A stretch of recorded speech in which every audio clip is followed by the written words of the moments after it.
우리 개신교회는 뭐 카톨릭 교회도 그런 면이 있지만 이중적인 요소들이 있습니다. 그 이중적이라는 것은 복합다단하다는 게 아니고 양면적인 모습입니다. 이를테면 이런 거죠. 우리에게는 보수성이 있습니다. 그리고 보수주의 교회들이 추구하는 쪽이죠. 이를테면 1.1획도 하나님의 말씀, 성경은 틀린 데도 없고 고쳐서도 안 된다. 뭐 그건 누구나 하지만 정도에 따라 대개 보수주의 교회가 강조하는 바입니다. 또 진보적 혹은 개혁적 교회들이 추구하는 것, 그것은 우리가 개혁 혹은 개신교회라는 겁니다.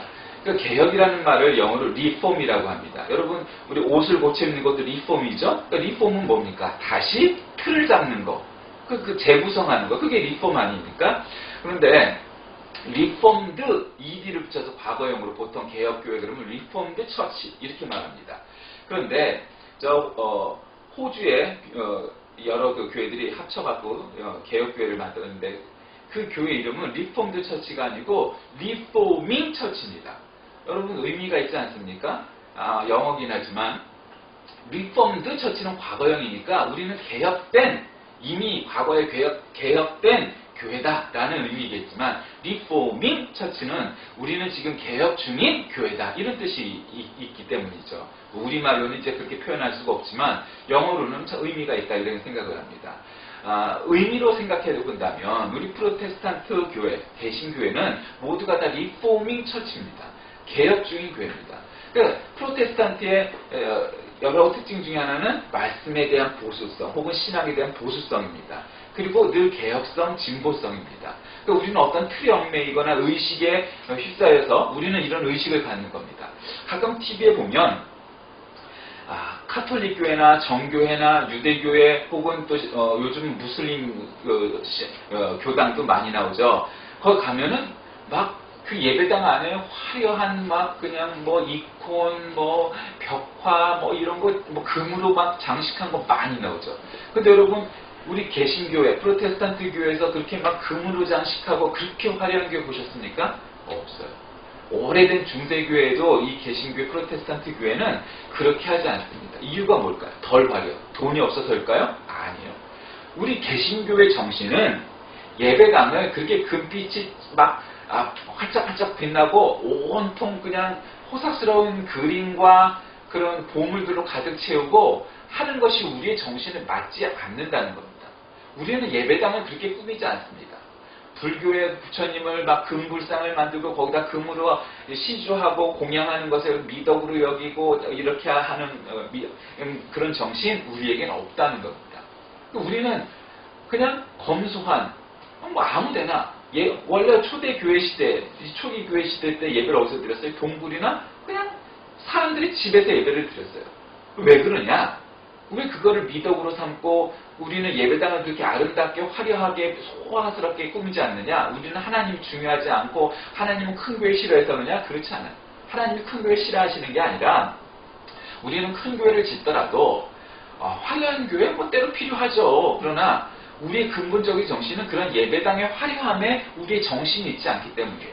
우리는 예배당의 권위가 혹은 신앙의 권위가 예배당의 어떤 압도함으로 규모나 화려함이나 이런 걸로 우리는 예배당을 구성하지 않기 때문이에요. 그리고 우리 또 교회 조직도 마찬가지입니다. 교회 조직이 없을 수가 없죠. 구역, 순, 이런 거, 속회 이런 거 만들어 갖고 하죠. 그뿐입니까? 한 사람은 거기도 속하고 찬양대원도 하고 교사도 하고 남녀 전도회원도 하고 무슨 부원도 하고 조직을 하죠. 이 심한 교회는요. 남전도회 회장은 운영위원회고 부회장은 또 무슨 부고 또 총무는 또 무슨 부고 그러니까 가로세로로 오와 열을 이렇게 해갖고 조직 무진장 많이 만들어 놓은 교회도 있습니다. 그런데 말입니다. 우리 이 프로테스탄트 교회에서 조직이 불필요하지는 않고 필요하지만 그러나 역시 또한 프로테스탄티즘의 정신 중에 하나는 우리는 이 교회가 영어로 뭐죠? 처치 아닙니까? 혹은 커뮤니티예요. 커뮤니티라는 건 공동체라는 뜻이죠. 그러니까 사실은 처치는 정치적 용어고 우리 교회의 본질을 더 잘 설명하는 영어는 커뮤니티입니다. 신앙 공동체라는 거죠. 근데 이 원래 뜻은 에클레시아라는 말인데 헬라어에 이 에클레시아라는 말 자체는 우리말의 교회라기보다는 공동체에 더 가까운 거죠. 그러니까 모임입니다.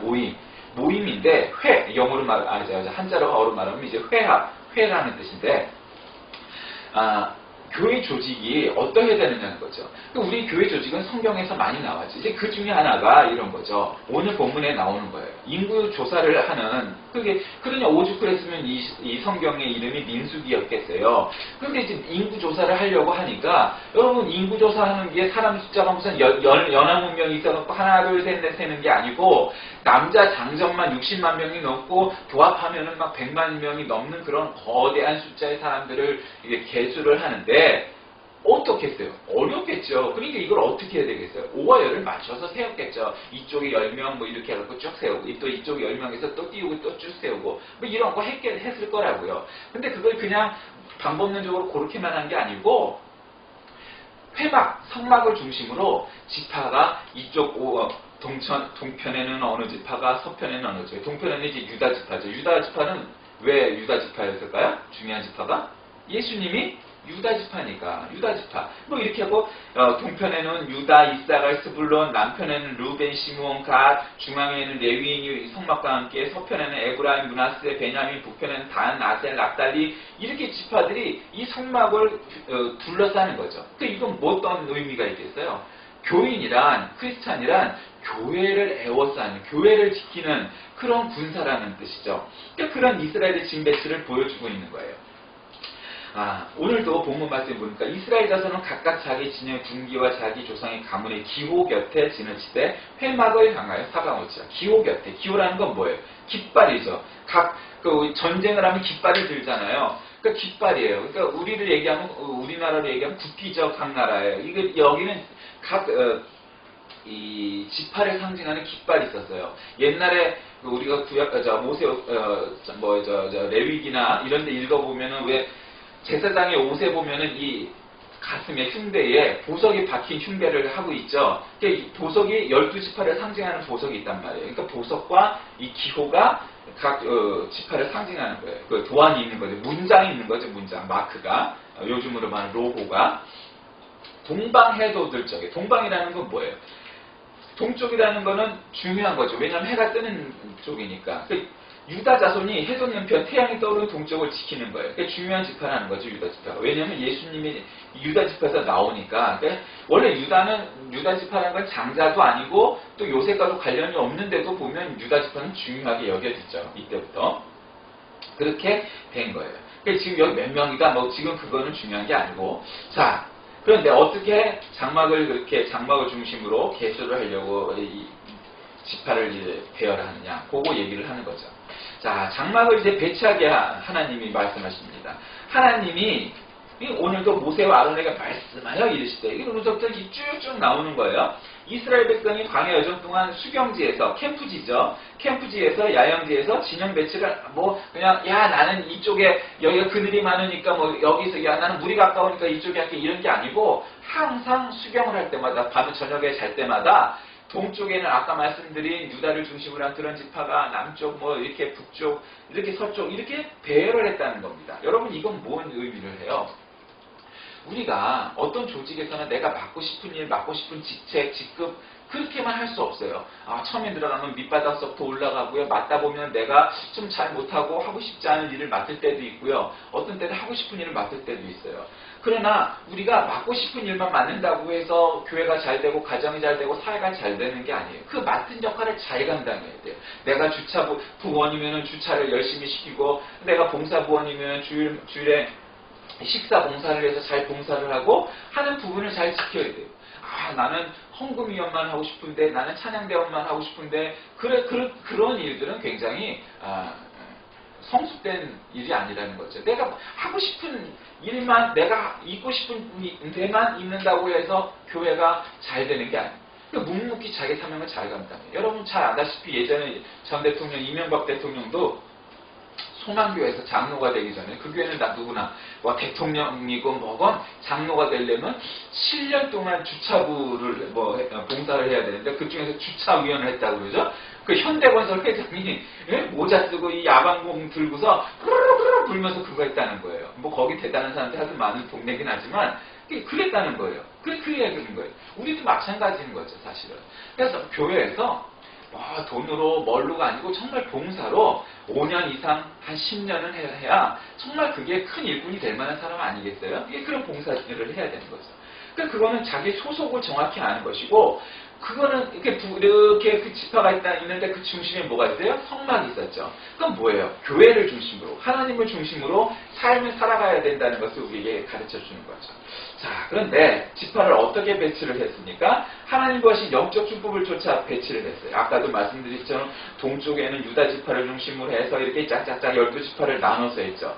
그러니까 동방 해돋는 편이란 거는 어떤 진의 선봉으로서의 명예를 위칩니다. 물론 여러분 우리가 지도를 잘 아시겠지만 기억하시면 애굽에서 아프리카에서 이집트에서 팔레스틴 지금의 이스라엘 쪽으로 가니까 제대로 그 어떤 방향은 어떤 쪽이었을까요? 북쪽으로 향했을 거라고 했죠. 뭐 정북은 아니겠지만 대체적인 방향은 정북은 아니지만 북방이었어요.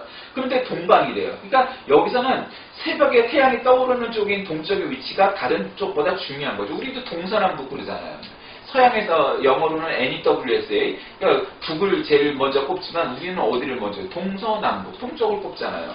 그만큼 동쪽이 중요하기 때문에 중요하고 또 그래서 유다 지파를 배치를 한 거죠. 그래서 이 나아갈 때 맨 처음에 이제 성궤가 이렇게 나갈 거 아니에요. 그렇죠? 성궤를 중심으로 레위 지파가 물론 그 앞에는 또 자세하게 있지만 나가고 그 다음에 1대가 누구냐? 그래 2대가 누구냐? 3대가 누구냐? 4대가 누구냐? 이렇게 해갖고 정한 거죠. 그렇게 해갖고 유다의 진이 제1대로 행진합니다. 유다라는 이름은 유다의 원래 뜻은 뭐냐면 하나님께 대한 찬양입니다. 그러니까 하나님께 찬양을 하는 거죠. 우리도 예배를 드릴 때 맨 처음에 원래 뭐 시작해? 찬양부터 시작을 하는 거죠. 어떤 찬양이든 찬양부터 시작하지 말부터 시작하는 게 아니에요. 원래 예배는. 물론 이제 필요에 따라서 지금부터 뭐 예배를 시작하겠는데 이렇게 별 쓸데없는 얘기를 하기도 하지만 예배의 근본은 하나님에 대한 찬양으로부터 시작하는 거죠. 그러니까 유다가 하나님께 대한 찬양을 의미하는 거고 창세기 49장 8절부터의 말씀도 보면 유다야 너는 내 형제의 찬송이 될지라 그에게 모든 백성이 복종하리로다. 그러니까 뭐예요? 찬양, 찬송이 그만큼 우리의 삶에서 중요하고 찬양하는 사람이 되어야 된다는 거죠. 또 그 다음에 루벤의 진이 제2대로 행진합니다. 루벤의 진은 유다의 진을 따릅니다. 그러니까 루벤은 아들을 보라 이런 뜻인데 야곱의 원래 맏아들이었죠. 요셉의 생명을 그는 부했기 때문에 그렇게 비순도에서 의미 있는 사람이었습니다. 또 3진은 에브라임입니다. 에브라임이란 갑절의 열매 맺음을 뜻하는데 하나님께 찬양드리고 하나님의 아들로서 온전한 생활을 하고 있다면 우리는 풍성한 결실을 맺게 되고 맺을 수밖에 없다는 거죠. 그 다음에 4진은 단해진입니다. 단이란 원래 심판을 의미합니다. 단해진이 속한 계수함을 입은 군대의 총계가 15만 7,600명이었다는데 그들은 길을 따라 후대로 진행하게 되었다는 겁니다. 이렇게 가게 돼 있었죠. 그러니까 그렇게 이 진군을 하는데 여러분 지금은 40년을 그렇게 갈지 몰랐어요. 아다시피 정말 빠른 걸음으로 갔으면 한 일주일이면 갔을 거고 이렇게 거대한 집단도 한 달이면 가야 할 거리였는데 40년을 돌아다니는 건데 40년 동안도 이러한 틀, 형식을 가지고 계속 순서대로 갔던 거지 뭐 중구난방으로 뭐 그냥 일찍 일어난 사람은 먼저 떠나고 늦잠 잔 사람은 뭐 늦게 떠나고 이런 게 아니었다는 거죠. 그러면 그렇게 기강이 없으면 그런 조직이 이루어질 수 없었다는 거죠. 자, 우리는 여기서 어떠한 교훈을 얻어야 될까요? 첫째는 하나님의 명령에 대한 순종입니다. 여러분 하나님에 대한 말씀 혹은 하나님에 대한 하나님이 우리에게 주시는 이 말씀에 대해서 우리가 순종한다는 것은 어떤 때는 깝깝할 때가 있고 마음에 안 들 때도 있죠. 다 동의할 수 없을 때도 있어요. 그러나 순종 여러분 성경은 뭐라고 합니까? 제사보다 순종이 더 낫다고 우리에게 가르쳐 주십니다. 그리고 영혼을 보존하는 것이 순종이다는 게 베드로전서에도 말씀하십니다. 그만큼 순종이 제사보다 나은 겁니다. 그만큼 하나님의 말씀을 지키는 것은 우리에게 중요한 겁니다. 그냥 말씀 따라 살아야 됩니다.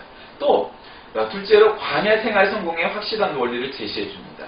여러분 이스라엘 백성은요 내일이 없는 민족이 된 거예요.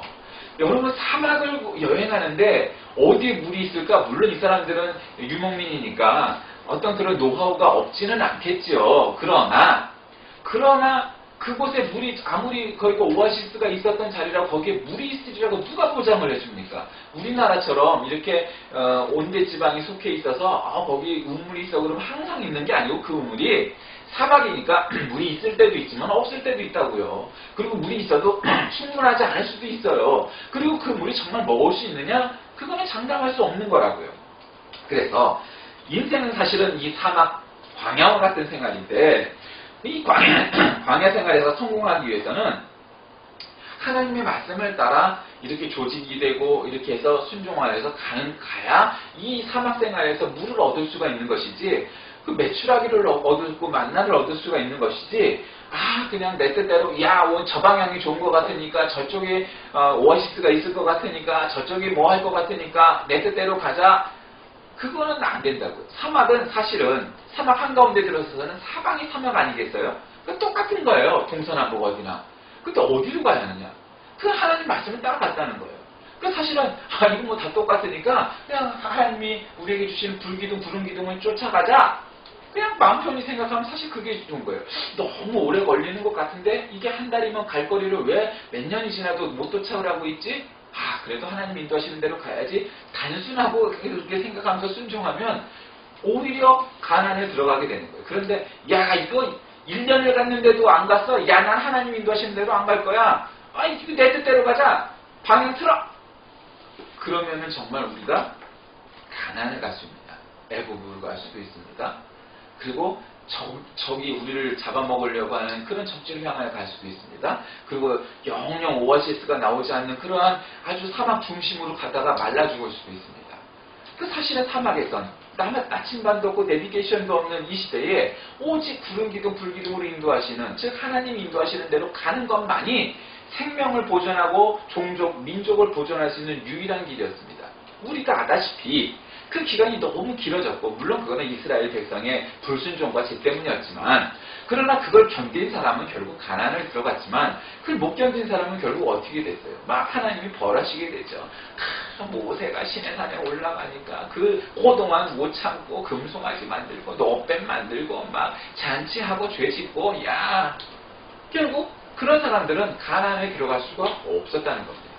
자, 말씀을 정리합시다. 교회 조직은 여러 가지가 있습니다. 맡고 싶은 일도 있지만 맡고 싶지 않은 일을 맡을 때도 많지요. 쉬운 일도 많지만 어려운 일을 맡을 때도 많지요. 근데 교회라는 게 그렇게만 너무 조직을 갖춰야 되느냐? 우리들이 양면성입니다. 이중성입니다. 왜냐하면 교회는 성스러운 곳이기도 하지만 세상에 속해 있는 것이고요. 하나님의 나라이기도 하지만 역시 사람들이 모인 것입니다. 그러므로 조직이 너무 많이 필요하고 복잡다단하게 있어야 될 필요성은 없으나 최소한의 조직은 필요한 것이 교회의 성격입니다. 그러니 우리가 내가 맡고 싶은 일, 맡고 싶지 않은 일 가리지 아니하고 어느 곳에 사명을 맡았든지 어느 곳에 조직되었든지 그 사명을 잘 감당할 때 교회가 건강하게 되는 것이고, 그래야 교회가 발전하는 것이고 하나님께 영광을 돌리는 것이고 하나님이 기뻐하시는 것입니다. 그러므로 오늘 본문 말씀에서 성막을 중심으로 각 지파별로 장막을 쳤던 이스라엘 백성이 오늘 하나님을 중심으로, 말씀을 중심으로, 교회를 중심으로 살아가야 될 교회와 성도들의 삶의 이 모습을 모델링, 예시해 준 것이라 할 수 있습니다. 오늘날 우리 성도들은 하나님을 떠나서는 인생의 참된 의미와 가치를 발견할 수 없다는 것을 깨닫고 늘 하나님 중심, 말씀 중심, 교회 중심으로 삶을 살아갈 때 당장은 그것이 나에게 손해인 것 같고, 당장은 앞도 안 보이는 것 같고, 당장은 이게 나에게 마이너스인 것처럼 보이나 결국 이 인생이란 사막, 인생이란 광야에서 우리를 가나안으로, 하나님의 나라로, 천국으로 인도하시는 하나님이 인도하시는 길 가운데 있음을 깨닫게 되는 것이고, 그래서 우리가 결국 가나안 땅, 하나님의 나라, 천국으로 향하여 나아가는 지름길임을 깨달아 우리의 삶이 정말 복받고 정말 의미 있는 인생을 살아갈 수 있는 길임을 깨달아 오늘 이 교회의 조직을 이루고 있는 이 성막을 중심으로 한 이스라엘의 12지파처럼 우리도 하나님의 삶을, 사명을 잘 감당할 수 있는 자리를 잘 잡고 그 사명 감당하여서 하나님께 인정받고 칭찬받는 우리 모든 교회가 되시길 주의 이름으로 간절히 축원합니다. 하나님 감사합니다. 오늘날 우리의 삶 가운데 여러 가지 어려움도 있고 맡고 싶은 일, 맡고 싶지 않은 일들도 있음을 고백합니다. 그러나 그 모든 일이 다 중요한 것은 교회가 교회될 수 있게 또 하나님의 나라를 위하여 오늘날 이 성막을 둘러싼 12지파들의 일들처럼 사명처럼 자리처럼 우리도 그걸 잘 감당하여서 하나님 기뻐 받으시고 영광 돌리며 또한 우리도 가나안 땅에 하루속히 들어갈 수 있는 우리 모두가 되게 인도하여 주옵소서. 예수님의 이름으로 간절히 기도드립니다.